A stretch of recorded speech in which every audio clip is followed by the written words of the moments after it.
कोथरूडमधील गोळीबार प्रकरणी गुंड निलेश घायवळच्या याचिकेवरील सुनावणी तहकूब। मीडिया ट्रायलमुळे कारवाई केल्याचा घायवळचा आरोप, तर अटकेची कारवाई न करण्याची याचिकेमधून मागणी।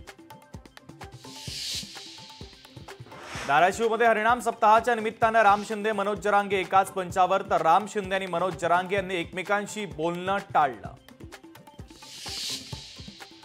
विरोधकांच्या शिष्टमंडळाने निवडणूक आयोगाची घेतली भेट, उद्धव ठाकरेंनी चोकलिंगम यांना दिलं निवेदन।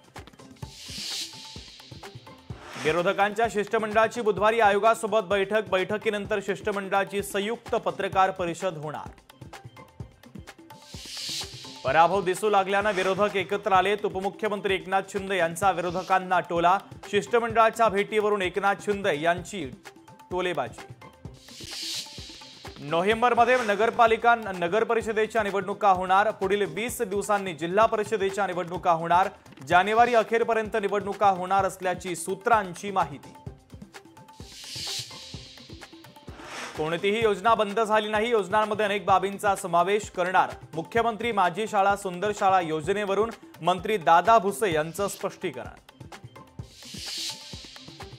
दिलीप खेडकरचा अटकपूर्व जामीन अर्ज फेटाळला, बेलापूर कोर्टानं खेडकरचा जामीन अर्ज फेटाळला।